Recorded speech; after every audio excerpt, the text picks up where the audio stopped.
وبرکاتہ. نحمده ونصلي على رسوله الكريم. أما بعد فأعوذ بالله من الشيطان الرجيم. بسم الله الرحمن الرحيم.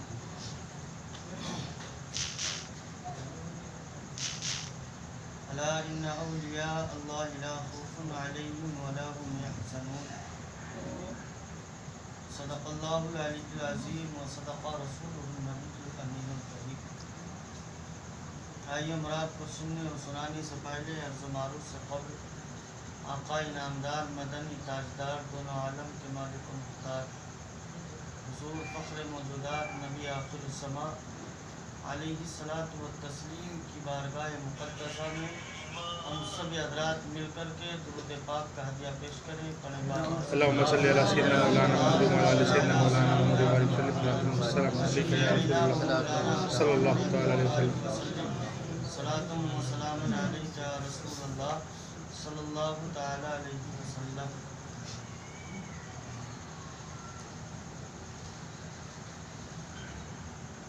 وَابْتَغُوا کہہ کے گویا رب نے یہ فرما دیا. وَابْتَغُوا کہہ کے گویا رب نے یہ فرما دیا کہ بے وسیلہ نجدیو ہرگز خدا ملتا نہیں. بے وسیلہ نجدیو ہرگز خدا ملتا نہیں. ہم لوگ یہاں پر جمع ہوئے ایک ایسے ولی اللہ کے لیے کہ جس کا چرچا ہندوستان کی سرزمین پر قدم رکھنے کے بعد ہی نہیں بلکہ اللہ رب العزت نے جب اس کو پنجاب کی سرزمین ملک پاکستان شہر پنجاب کے اندر جس کی ولادت ہوئی تو ولادت ہونے کے بعد ہی اس کا معاملہ یہ تھا کہ کبھی علی آ رہے ہیں تو کبھی غوث آ رہے ہیں.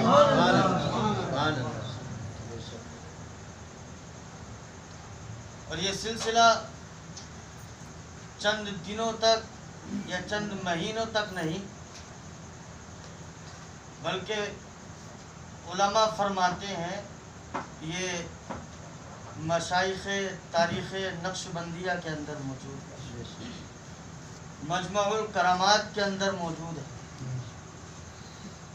اور بہت ساری کتابیں جو حافظ شاہ جمال اللہ کے خلفاء اور تلامیذہ نے لکھی ان واقعات کو ان میں ذکر کیا گیا.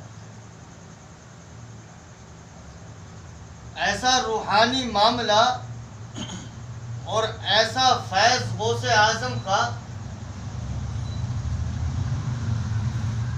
اور ایسا علم عطا فرمایا کہ جو مصطفیٰ نے اپنے نور نظر حضرت علی رضی اللہ تعالی عنہ کو اپنی آنکھوں سے اور اپنی آغوش رحمت میں لے کر کے پلایا تھا. وہ علی جب قطب الاقطاب حضرت حافظ شاہ جمال اللہ رحمت اللہ علیہ کی ولادت ہوئی، بچپن کا زمانہ اسی وقت میں سو جاتے ہیں، آنکھ لگی اور اسی آنکھ کا لگنا تھا کہ قسمت کا کھل جانا تھا. قسمت کا تارا جگمگایا اور ایسا جگمگایا کہ جو علم مصطفیٰ نے علی کو عطا فرمایا تھا اور مصطفیٰ کا دیا ہوا علم جو علی کے پاس ہے علی نے اپنا لعاب دہن نکال کر کے حافظ شاہ جمال اللہ کے منہ میں ڈال. سبحان اللہ. خواب کا عالم بیداری میں ہوئے دیکھا گیا کہ بچپن ہی کی حالت سے جو ہے ایک الگ طریقے کی کیفیت ہے. اور ایک بات میں آپ کو بتاؤں، یہ میرے ہی سوالات ہیں اور میرے ہی جوابات ہیں. انسان جب حافظ قرآن بنتا ہے تو اس کو کیا کرنا پڑتا ہے؟ وہ محنت کرے گا، مشقت اٹھائے گا، سفر کرنے کے بعد میں جو ہے وہ استاذوں کے پاس جائے گا، وہاں پر درس لے گا. اور حافظ بننا اتنا آسان بھی نہیں ہے. اس کے بعد میں جو ہے وہ رٹا لگائے گا اور لگانے کے بعد میں کہیں پھر جا کر کے 3-4 سال میں جو ہے اللہ اس کو جو ہے قرآن کی دولت عطا فرماتا، قرآن کی دولت عطا فرماتا. لیکن ایک انسان اس ہندوستان کی سرزمین پر ایسا بھی ہے کہ جس نے نہ سفر کی دقتوں کو اٹھایا، نہ کبھی اس نیت سے جو ہے وہ بس میں بیٹھا ہو، یا کسی ٹرین سے سفر کیا ہو، یا کسی کے استاذ کے پاس میں حفظ کرنے کے لیے جو ہے وہ زانو ادب ہو کر کے بیٹھا ہو. ایسا نہیں ہے، بلکہ چند منٹوں کے اندر وہ حافظ قرآن بنا. اب سوال یہ ہے کہ حافظ بننے کے لیے سفر کرنا پڑتا ہے، دقتیں اٹھانی پڑتی ہیں، استاذ کے پاس جانا پڑتا ہے، زانو ادب بیٹھنا پڑتا ہے، قرآن کا رٹا لگانا پڑتا ہے، اس کے بعد میں اس کو اپنے دماغ اور سینے میں اور دل میں اس کو محفوظ کرنا پڑتا ہے. لیکن ایک انسان ایسا ہے کہ قربان جائیے، جب جمال اللہ کا جمال پڑا، جب جمال اللہ کا جمال پڑا تو اب وہ ایسا نہیں ہے کہ وہ انسان سفر کے لیے جو ہے راستے کو چنے، یا جو ہے بس یا ٹرین کے دھکے کھائے، یا کسی استاذ کے پاس میں زانو ادب ہو کر کے بیٹھے. ایسا نہیں ہے، بلکہ جب حافظ شاہ جمال اللہ کا جمال پڑتا ہے تو وہ پنڈت جو کسی مندر کی گھنٹیاں بجانے کے لیے جاتا ہے، وہ پنڈے کے لیے گھنٹی بجانے کے لیے گیا تھا، لیکن اس کی قسمت ایسی کھلی، ایسا جمال پڑا کہ چند منٹوں کے اندر حافظ شاہ جمال اللہ نے اس کو حافظ قرآن بنایا. حافظ قرآن. لیکن سوچنے اور سمجھنے والی بات ہے. دوسرا سوال میرا یہ ہے کہ وہ تو قطب الاقطاب تھے، وہ تو ایسے تھے کہ جو اپنے بچپن میں بھی، اور جب وہ قرآن شریف کو پڑھتے تھے، مجاہدے میں رہتے تھے، تو دن اور رات میں جو ہے وہ 24 گھنٹے میں 2 کلام پاک ختم کیا کرتے. سبحان اللہ. حافظ شاہ جمال اللہ کے تعلق سے لکھا گیا ہے کہ آپ دن بھر میں، رات اور دن میں 2 قرآن شریف مکمل روزانہ ختم کیا کرتے تھے. 2 قرآن. اور جو ٹائم بچتا تھا تو اس میں جو ہے پھر اپنے حضرت محمد قطب الدین اشرف صاحب کے جو آپ کے پیر و مرشد تھے ان کی خدمت کیا کرتے تھے. اب اتنے سے وقت میں 2 قرآن شریف ختم کرنا. لیکن ایک معاملہ یہ ہے کہ حافظ اگر حافظ بن جائے تو وہ ولایت کا حقدار نہیں ہوتا. ایک دن جو ہے آپ مدینہ منورہ جب اپنے پیر و مرشد کے ساتھ میں گئے، وہاں پر سے پلٹے، اور پلٹنے کے بعد میں جو ہے وہاں پر آپ کے جو پیر و مرشد قطب الدین صاحب تھے، انہوں جو ہے یہ اللہ کے رسول علیہ الصلوۃ والتسلیم نے ان سے ارشاد فرمایا کہ تم جو ہے ان کو، یعنی حافظ شاہ جمال اللہ کو یہاں سے روانہ فرما کر کے جو ہے ہندوستان کی سرزمین پر بھیج دو. ان کا معاملہ جو ہے وہ ہندوستان کی سرزمین پر ہے. آپ وہاں سے تشریف لے کر کے آئے پنجاب کی سرزمین پر. اب پنجاب سے جو ہے پھر آپ کے پیر نے آپ کو بھیجا کہاں؟ دہلی کی سرزمین پر. اب دہلی میں آئے تو دہلی میں جو ہے ایک مسجد تھی، اور اس کے 3 دروازے، تینوں طرف سے وہ کھلی ہوئی، اور اس وقت میں چونکہ مٹی کی دیواریں ہوا کرتی تھی، مٹی کے دروازے بھی ہوا کرتے تھے، تو وہ چاروں طرف سے کھلی ہوئی تھی، اور لوگ اس میں نہ نماز پڑھنے کے لیے آتے تھے نہ کچھ کرنے کے لیے. لیکن جب آپ کی نظریں پڑیں تو آپ نے کہا کہ اس ویران مسجد کو کیوں نہ میں اپنے رب کی ریاضت و عبادت کر کے اس کو جو ہے خوشحال بناتا. آپ گئے اس مسجد کے اندر، فرماتے ہیں اس میں جب مجاہدہ کرنا شروع کیا، آپ نے پڑھنا شروع کیا، پڑھتے چلے گئے، رات اور دن میں جو ہے آپ 2 قرآن شریف مکمل روزانہ ختم سبحان اللہ. روزانہ مکمل 2 قرآن شریف. اب ایک دن کیا ہوا، دروازے تینوں بند کر کے جو ہے آپ مسجد کے اندر قرآن شریف کی تلاوت کر رہے ہیں. یہ جامع البرکات میں لکھا ہوا کرامات میں. آپ نے جب دیکھا کہ چاروں طرف سے دروازے بند، تینوں دروازے، اور مسجد کے اندر تلاوت کر رہے ہیں، تلاوت کرتے کرتے آپ چلتے رہے، تلاوت ہوتی رہی. ایک ندا آئی کہ جمال صرف کلام مقدس کی تلاوت کرنے سے ولایت نہیں ملتی ہے، ولایت نہیں ملتی ہے. ولایت تب حاصل ہوتی ہے جب کہ اپنا ہاتھ کسی کے ہاتھ میں دے دیا جائے. اپنا ہاتھ کسی کے ہاتھ میں دے دیا جاتا ہے، تب جا کے جو ہے وہ ولایت ہوتی ہے. اب آپ جو ہے صبح ہوئی، وہ صبح بھی نہیں ہوئی، اسی وقت میں جو ہے آپ نے دیکھا کہ یار میں دیکھوں تو صحیح، دروازے تو تینوں بند کر کے آیا تھا، کوئی کھلا تو رہ گیا، کون ہے؟ کوئی اس رات میں، اتنی رات میں آواز دے رہا ہے. آپ گئے، دروازے تینوں بند، دروازے تینوں بند. آ کر کے جو ہے وہ سب کچھ چھوڑ چھاڑ کے جو ہے اپنے پیر و مرشد کی بارگاہ میں، اور آنے کے بعد میں جو ہے سارا ماجرا سنایا. ماجرا سنا کر کے عرض کرتے ہیں کہ اب کچھ ہو نہ ہو لیکن یہ جمال کا ہاتھ کسی کے ہاتھ میں ضرور ہو، کسی کے ہاتھ میں ضرور ہو. اس لیے کہ ولایت صرف تلاوت سے نہیں ملتی ہے. ولایت جو ہے، علم جو ہے، یہ اللہ کے ولیوں کی نگاہوں سے ملا کرتا ہے.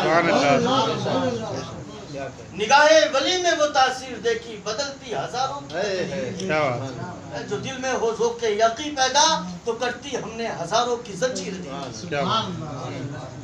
نگاہ مرد مومن سے ولایت حاصل ہوتی ہے. رات کا وقت ہے، آپ کے پیر و مرشد فرماتے ہیں کہ اتنی رات میں تم کو کس کے پاس لے کر چلا ہوں؟ اتنی رات میں کس کے پاس لے کر؟ وقت تو گزر جائے، صبح ہو جائے، جب صبح نمودار ہوگی تو میں تم کو لے کر کے چلوں گا. کہا اب آرام کر لیجئے. لیکن بے قراری، کیفیت بدل گئی کہ غیب آواز دینے والے نے ایک ایسی آواز دی کہ جس سے پوری روحانیت جو ہے اس میں ایک الگ سا سرور اور الگ سی کیفیت پیدا ہوئی. دن ہوا، صبح نمودار ہوئی. آپ کے پیر و مرشد آپ کو لے کر کے جب گئے تو جا کر کے دیکھتے کیا ہے کہ آپ حافظ شاہ جمال اللہ کو لے جا کے گیا حضرت باقی باللہ شاہ نقشبندی رحمۃ اللہ علیہ. جب وہاں پر پہنچنے کے بعد میں جو ہے وہاں پر، کیونکہ انہوں نے جو آپ کے پیر و مرشد تھے حضرت سید اشرف صاحب، قطب الدین اشرف صاحب، انہوں نے تقریباً 12 سال کے 20 سال کے 24 سال حضرت باقی باللہ شاہ نقشبندی رحمۃ اللہ علیہ کی خدمت کی. سبحان اللہ. اتنا لمبا وقت جو ہے آپ نے گزارا، اور آپ نے انہی کی اجازت سے جو ہے حافظ شاہ جمال اللہ کو خلافت بھی عطا فرمائی. اب خلافت عطا فرمائی. خلافت عطا فرمانے کے بعد میں ان کو جو روانہ کیا گیا ہندوستان کی سرزمین پر، مصطفیٰ آباد، جو کہ آج رامپور کے نام سے جو ہے وہ مشہور ہے شہر. اب چونکہ یہ اس وقت میں نواب صاحب کی خلافت تھی، ان کا دورہ تھا، وہی حاکم تھے، تو آپ اپنی کرامتوں کو، آپ اپنے فیضانات کو جو ہے اور اپنی ذات کو چھپا کر کے رکھا کرتی تھی. لیکن جس کو علی کا لعاب دہل جس کے جسم پر پڑتا ہے اسے کون چھپا سکتا ہے؟ اس کے علم کو کون رکھ سکتا ہے؟ اور جو اللہ کے ولیوں کے ہاتھوں میں اپنا دست مبارک دے دے، اس کے ہاتھ کو کرامتوں سے اور فیضانات سے کون روک سکتا ہے؟ لیکن وہ فیوز و برکات اپنے آپ سے جب ظاہر ہونے لگے، اپنے آپ سے ظاہر ہونے لگے. اس وقت میں بہت بڑے بے ادب اور گستاخ بھی تھے، بہت بڑے گستاخ بھی تھے. ایک وقت میں ایسا ہوا کہ ایک شخص تھا جو بڑا بے ادب اور اولیاء اکرام کا، اللہ کے ولیوں کا جو ہے وہ توہین کرنے والا تھا، ان کی بے ادبی کرنے والا تھا. اب ایک دن ایسا ہوا کہ آپ اپنی مسجد کے اندر، یہی جو مسجد ہے، اسی مسجد کے اندر جو ہے وہ حلقہ قیرا رہے تھے، حلقے کی محفل جو ہے وہ منعقد ہوئی تھی. وہ شخص آیا اور بے ادبی کرنے لگا، گستاخی کرنے لگا. تو آپ نے کہا کہ تیرا نام کیا ہے؟ حضرت حافظ شاہ جمال اللہ رحمۃ اللہ علیہ فرماتے ہیں کہ تیرا نام کیا ہے؟ تو اس نے بڑی عقل کے ساتھ میں، بڑی عقل اور کہا کہ میرا نام جو ہے وہ اذکر ہے، اذکر۔ تو حافظ شاہ جمال اللہ کہتے ہیں کہ تیرا اسم بھی اور تیرا جسم بھی دونوں ایک جیسے ہی، تیرا اسم اور جسم دونوں ایک سے ہی ہیں، تیرا نام بھی اور تیرا جسم بھی دونوں ایک سے ہی ہیں، اس لیے کہ عسکر کو افغانی زبان میں عقل کے معنی میں لیا جاتا ہے۔ تیری جو عقل ہے نا یہ بہت ہے۔ تو ان کے ساتھ میں حافظ شاہ جمال اللہ کے ساتھ بے ادبی جب اس نے کری اور جب گستاخیاں کرنی شروع کی تو اس وقت میں علماء فرماتے ہیں، اس وقت کے آپ کے خلفاء فرماتے ہیں جنہوں نے کتابیں لکھی، انہوں نے کہا کہ حافظ شاہ جمال اللہ نے ایک نعرہ لگایا، نعرے حیدری، اور نعرے حیدری کا لگنا تھا وہی اذکر نامی شخص جو اولیاء اکرام کا، جو اللہ کے ولیوں کا بے ادب تھا، ان کا گستاخ تھا، وہ چکر کھا کے بے ہوش ہو کر جو وہیں پر گر گیا۔ حیدری نعرے کی یہ ہیبت اس کے دل میں ایسی بیٹھی کہ بے ہوش ہوا، اور بے ہوش صرف اذکر ہی نہیں ہوا تھا۔ ذرا تھوڑے سا میرا ساتھ دے دینا، بے ہوش صرف اذکر ہی نہیں ہوا تھا بلکہ فرماتے ہیں خلفاء ان کے کہ جہاں تک جمال اللہ کی آواز گئی تھی ہمارے پیر و مرشد کی، وہاں تک اگر کوئی جانور بھی تھا وہ بھی بے ہوش ہو گیا، وہ بھی بے ہوش ہوا تھا اس وقت میں۔ فرماتے ہیں کہ جب اس کو ہوش آیا اور ہوش آنے کے بعد میں جب اس نے نگاہ جمالی کو دیکھا، بولے سبحان اللہ، حافظ شاہ جمال اللہ کے چہرے کو دیکھتا ہے تو وہ نورانی چہرہ اور نظر پڑنی تھی کہ قسمت بدل گئی۔ اب جو علماء اکرام کا، اولیاء اللہ کا، اللہ کے ولیوں کا گستاخ تھا، بے ادب تھا، جیسے ہی چہرے پر نظریں پڑی ہیں قدموں میں گر گیا۔ حافظ شاہ جمال اللہ کے قدموں میں گر گیا، اور گرنے کے بعد میں کہا کہ آج سے بے ادبی اور گستاخی دور ہے، اے حافظ شاہ جمال اللہ مجھے اپنے ہاتھ میں ہاتھ میرا لے لیجئے اور مجھے جو ہے اپنا بنا لیجئے، اپنا بنا لیجئے۔ اس کو بھی جو ہے سلسلہ نقشبندیہ میں شامل بنا رہا، وہی شخص جو اپنے آپ کو عقل دکھا رہا تھا، اپنے آپ کو جو ہے وہ طاقتور سمجھ رہا تھا، گستاخ تھا، لیکن حافظ شاہ جمال اللہ کے آگے اس نے بھی مٹھے تھے، وہ حافظ شاہ جمال اللہ۔ اس کے بعد میں فرماتے ہیں کہ یہی حافظ شاہ جمال اللہ جب اس کی ہندوستان کی سرزمین پر آئے، مصطفیٰ آباد کے شہر کے اندر، تو نواب الدولہ کے وقت میں جو ہے، نواب صاحب کے وقت میں اپنے آپ کو چھپا کر کے رکھتے تھے، لیکن وہ وقت زیادہ نہیں ہوا، وہ زیادہ نہیں ہوا بلکہ اس کا ابھرنا شروع ہوا، وہ کرامتیں پھر آنی شروع ہوئی۔ تو کوئی پتہ لگا ہے کہ ادھر حافظ قرآن بن رہا ہے، ادھر پتہ لگا کہ درگاہی مٹی میں کئی سال سے کھڑا ہوا ہے۔ اور یہی نہیں بلکہ فرماتے ہیں کہ ایک خاص کرامت آپ کی حافظ شاہ جمال اللہ کی یہ بھی ہے کہ آپ کے مزار شریف پر جو گیا کبھی پریشان نہیں ہوا، کبھی پریشان نہیں ہوا ہے۔ اور وہ اس کی دلیل یہ دیتے ہیں کہ جب آپ کا وصال مبارک ہوا تو زندگی بات تو الگ ہے، اپنے سامنے اولیاء کرام کسی کو پریشانی نہیں دیکھتے، ان کی پریشانی جب ہوتی ہے پتہ چلتا ہے کہ میرا مرید ہے تو وہ اجمیر شریف سے چل کر کے پیدل دہلی کی سرزمین پر بھی آ جاتے ہیں، آ جاتے کہ نہیں آ جاتے؟ خواجہ غریب نواز نے کہاں سے قدم چلائے اور اپنے دہلی کی سرزمین پر اپنے مرید کی ایک آواز میں چلے آئے، تو اپنے مرید کو جو ہے وہ رسوا ہوتے ہوئے نہیں دیکھتے۔ فرماتے جب آپ کا وصال ہوا نا تو وصال ہونے کے بعد میں جب گنبد بنایا گیا تو اس گنبد کے اوپر جو کام چل رہا تھا وہ آپ کا خلیفہ تھا، آپ کا مرید تھا۔ اب اچانک سے وہ پھسلا، اس کو کام کرتے وقت گنبد سے جب وہ گرا تو گرتے گرتے اس نے جو ہے حافظ شاہ جمال اللہ کو پکارا، حافظ شاہ جمال اللہ کو پکارا۔ لیکن میں آپ کی سبحان اللہ پر سبحان اللہ بولنا چاہتا ہوں،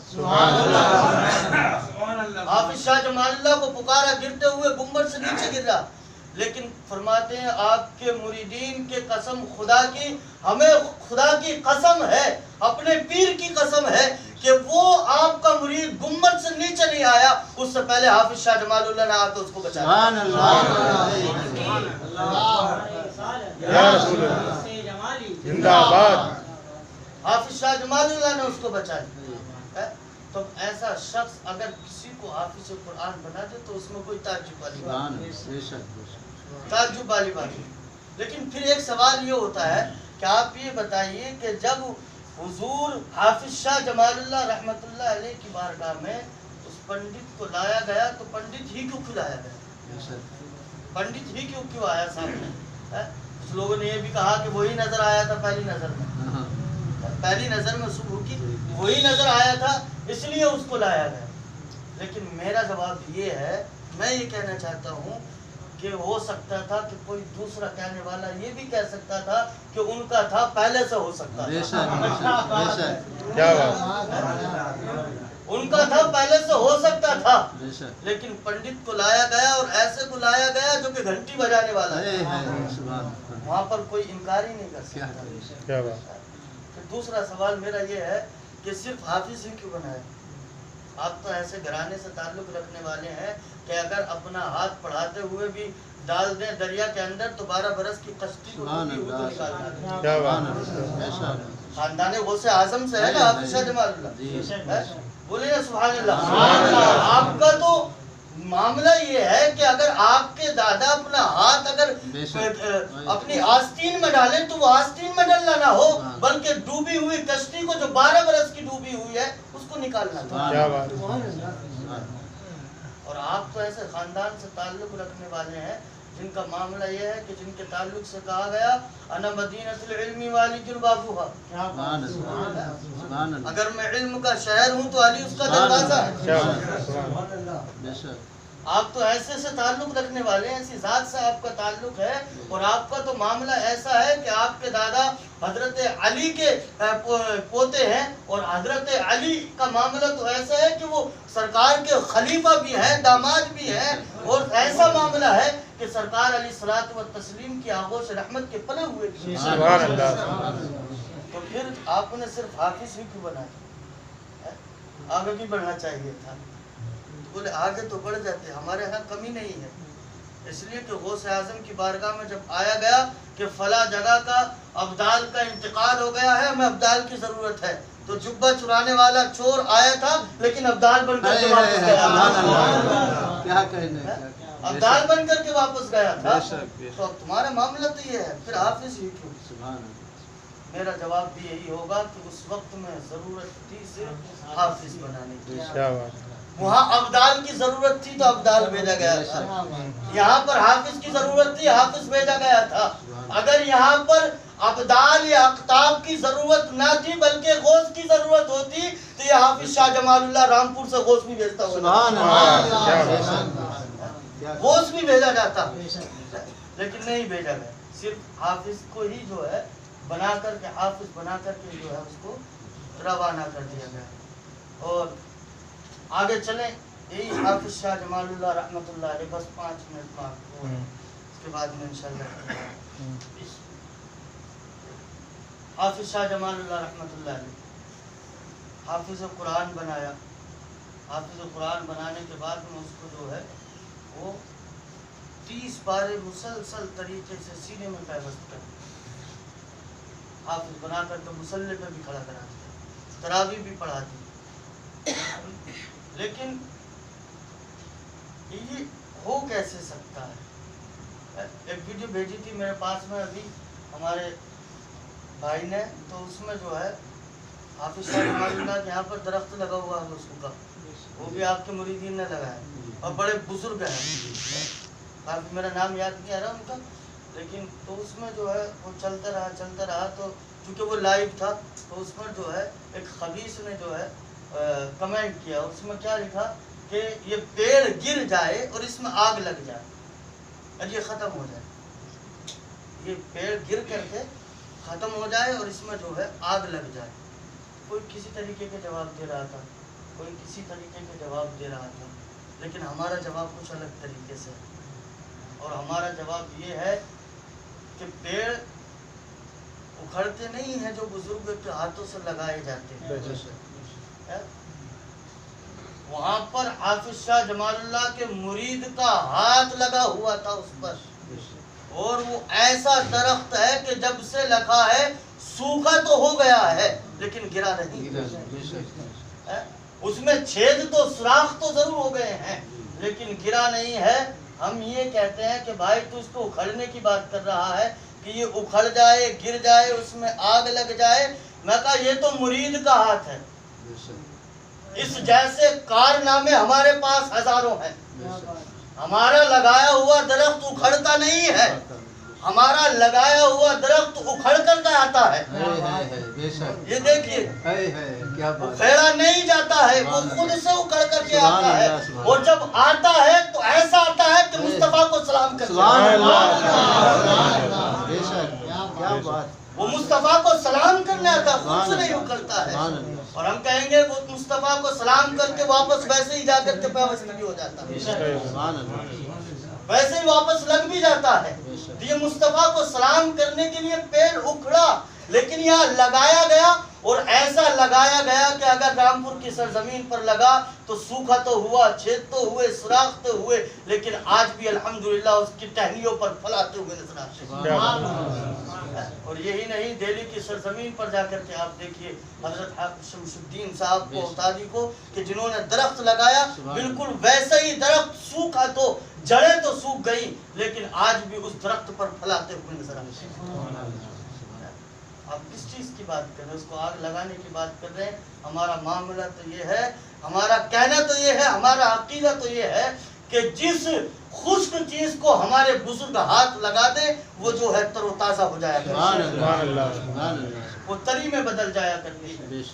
تو یہ معاملہ حضور حافظ شاہ جمال اللہ کا, کہ جو بڑے پرہیزگار, متقی اور ایسے تھے جن کی کرامتیں بے شمار ہیں, جن کو ان کے خلافہ نے, ان کے تلامیذہ اور ان کے ماننے والے مریدین نے جو ہے ان کو اپنی جامع الکرامات کے اندر جو ہے ان کو لکھا ہے. مشائخ نقشبند کے اندر, تاریخ نقشبندیہ کے اندر جو ہے اس کو لکھا ہے, اور ایسے ہی بہت ساری کتابیں ہیں جن کو کیا ہے لکھا گیا ہے. لیکن بہرحال ہمارا یہاں پر جمع ہونا اللہ رب العزت جو ہے ان بزرگان دین کے صدقے سے قبول عطا فرمائے. اور آج ذات حافظ شاہ جمال اللہ رحمۃ اللہ علیہ کے صدقے طفیل میں ہم سبوں کی بخشش و نجات. کلمہ طیبہ پڑھیں, لا الہ الا اللہ.